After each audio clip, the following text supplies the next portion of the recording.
बिहार विधानसभा की 2 सीटें तारापुर और कुशेश्वर स्थान पर होने वाले उपचुनाव में किस दल का कौन सा प्रत्याशी उम्मीदवार मेरे पीछे बने विधानसभा में पहुंचेगा,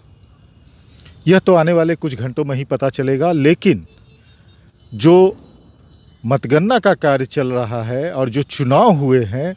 इस चुनाव को देखने के बाद यही प्रतीक हो रहा है कि यह किसी राजनीतिक दलों के बीच की लड़ाई नहीं, बल्कि अब बिहार के 2 परस्पर घूर विरोधी नेता लालू प्रसाद यादव और नीतीश कुमार के बीच की नाक की लड़ाई बन चुकी है। यही वजह है कि उपचुनाव में 27 अक्टूबर को लालू प्रसाद यादव ने रैली की थी और रैली करने के बाद जनसभा को संबोधित करते हुए नीतीश कुमार पर जमकर बरसे थे। वहीं नीतीश कुमार ने भी अपने जनसभा में लालू प्रसाद के शासनकाल की याद दिलाई थी। यानी यह नाक की लड़ाई बन चुकी है, ये दोनों सीटें कुशेश्वर स्थान और तारापुर विधानसभा क्षेत्र। यहाँ दिलचस्प मामला यह भी हो जाता है कि अगर एक सीट भी जेडीयू लूज करती है, चूँकि दोनों सीटों पर उनके ही विधायक थे जिनके निधन के बाद यह उपचुनाव कराया जा रहा है,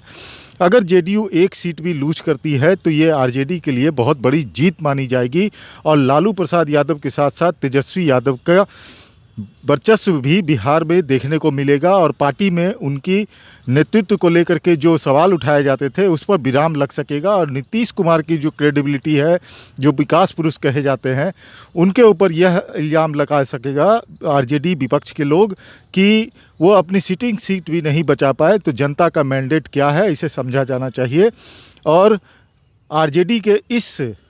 आरोप पर भी बल मिलेगा कि पिछले बार यानी 2020 के विधानसभा चुनाव में नीतीश कुमार ने बेईमानी कर सरकार बनाई थी, जबकि मैंडेट आरजेडी को मिला था। लेकिन प्रशासनिक अधिकारियों के साथ मिलकर नीतीश कुमार ने 7 से 10 सीटों की बेईमानी की थी और उसके बाद सत्तारूढ़ हुए थे। तो यह मतगणना का कार्य अभी जारी है।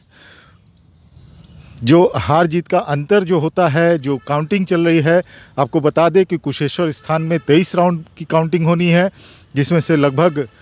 14 राउंड हो चुके हैं और तारापुर में 29 राउंड की काउंटिंग होनी है, जिसमें से 9 राउंड की काउंटिंग अभी पूरी हुई है, जिसमें तारापुर में आरजेडी लीड कर रही है और कुशेश्वर स्थान में जेडीयू लीड कर रही है।